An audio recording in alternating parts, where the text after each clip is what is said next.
Hello everybody, welcome back to my channel where we talk all things finance and investing. Today's video, I'm going to get into the subject of lifetime ISAs. You're probably familiar with stocks and shares ISAs, cash ISAs, things like that, but there's the lifetime ISA as well, and it has proven pretty popular, although there are some issues with it which we will discuss in today's video. So stick around to the end, you'll get all my thoughts on this. Let's get right into it. Lifetime ISAs in the UK. All right, so a lifetime ISA, or known as a LISA, let's call it, is another savings investment vehicle that the UK government has put out to encourage people like you and I to save more money. It's primarily designed to save more money for a first-time buyer in the property market who's looking obviously to buy the first property, or someone who wants to use it to supplement their retirement savings to access from the age of 60. Now, to set up a lifetime ISA, you need to be age 18 to 39. If you're above 39 or under 18, then you cannot open up a lifetime ISA account, a LISA as it's known. So if you're between those ages, you can go to your brokerage account, for example, set up a lifetime ISA, and whatever money you put in there, up to a maximum of £4,000 in a tax year, the government will add a bonus of 25% of what you put in on top. So real simple example, you open up a brokerage lifetime ISA, you put in £4,000 in a tax year, which is the maximum amount. The government will add 1,000 themselves, so you'll now have £5,000 in your lifetime ISA, and you can invest that more or less how you like. Things like exchange traded funds, index funds, or bonds, or just keep it as cash and receive the interest. And again, the whole purpose of a lifetime ISA is twofold: to be used towards the deposit on your first property, for example, or to save for retirement that you can access after the age of 60. And that's really the whole idea of this. Now, if you set up the LISA to use towards a property purchase, there's a couple of things that you really need to keep in mind.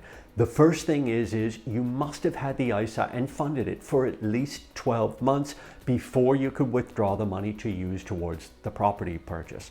So, top tip, no matter what, if you think in any way, shape or form you're likely to use a LISA to save your deposit for your first property purchase, then why not just set one up right now and stick £1 in there, and that 12 months will start ticking away, so you will get there quicker.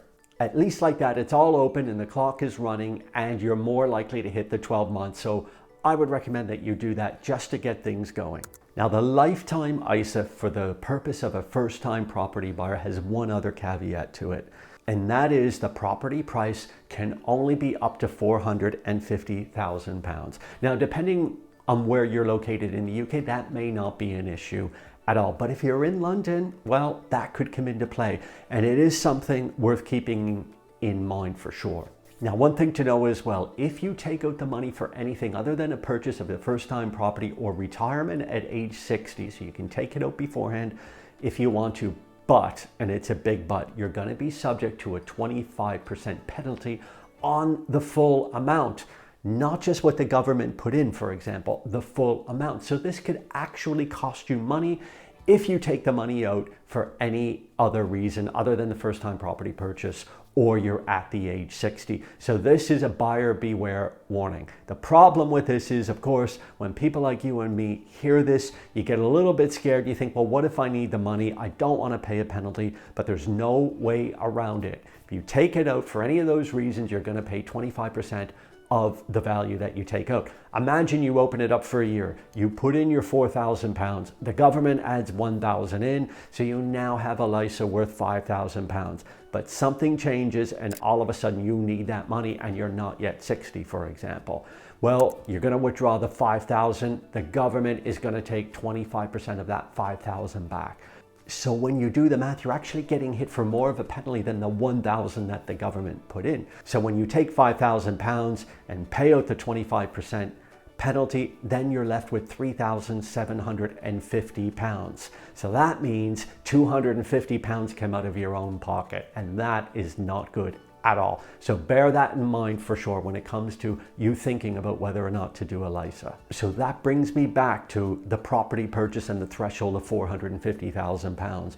What happens if you want to buy a property that's more than that? Or you may start off your lifetime ISA savings now, do so for 5, 6, 7 years with a view of buying a property. But with house price inflation, it could be that the property you had in mind is now worth a lot more than the threshold. And that's a problem because you cannot use the lifetime ISA funds towards any property that's worth even £1 more than the £450,000. So that will leave you being stuck of taking the money out, of course, before the age of 60 and paying that 25% penalty that I just mentioned. So this just simply will not work. You can only really do this if the property price is below the £450,000. Okay, so if you're planning to save money to use for a house deposit below the £450,000, you're aged 18 to 39, then this can be a great tool to do so. But one recommendation that I would have, or one suggestion, if you're doing this for a property purchase, I would not suggest you put these funds into stocks and shares or index funds or ETFs or anything like that. The time horizon, say 5 to 7 years, it's just a little bit too risky for use of a property purchase and a deposit because the market can sell off big time. You might get to year 5 and in the next year you're going to pull it out to buy your property and all of a sudden the market tanks 30%, for example, and you could get stung hard or not be able to buy the property that you want. So if you're going to do this as a first-time buyer for a deposit on a house price, my suggestion is to keep it in interest-bearing products, short-term government bonds or a high-yield LISA savings account, for example, and just take the 3 to 4% return that you're likely to get from that. Okay, so we tackled LISAs for first-time buyers on a property, but what about using it for retirement? How does it stack up against, say, a pension, workplace pension, or self-invested personal pension, for example? Well, one of the main things is you compare this 25% bonus with a LISA versus when you put your money into a pension. And when you put your money into a pension, workplace, self-invested personal pension, or whatever, you're basically doing it tax-free or getting the tax money that you paid back onto that. So in particular, if you're a 40% taxpayer or more, then in my opinion, you'd be far better off putting the money into a pension account so you could get all of that tax money back, which is going to be more than the 25% bonus that you would get in a lifetime ISA. Of course, remember as well, when it comes to putting money into a pension, you can put in up to £60,000, but with a LISA, it's actually maxed out at £4,000. So that's not ideal either. But there's another reason as well why I think you should probably prioritize pension savings over a LISA when it comes to retirement, that is. You typically have a company match or a company contribution as well.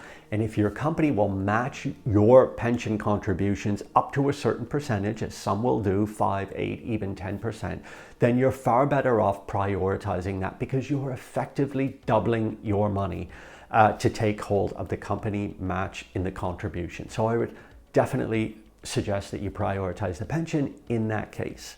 How does it compare to a normal ISA? Well, it's really very similar. Obviously, it's got a much lower cap because a normal ISA is capped at £20,000, whereas the lifetime ISA is only £4,000. So there's a pretty big difference there. But with a normal ISA, you've got a lot more flexibility. You can take the money out when you need it, and you don't need to think about any penalties like 25% as well. So it's far more flexible than normal stocks and shares or even cash ISA than a LISA is. So in my opinion, what's the main purpose of the lifetime ISA, or who should really think about opening one?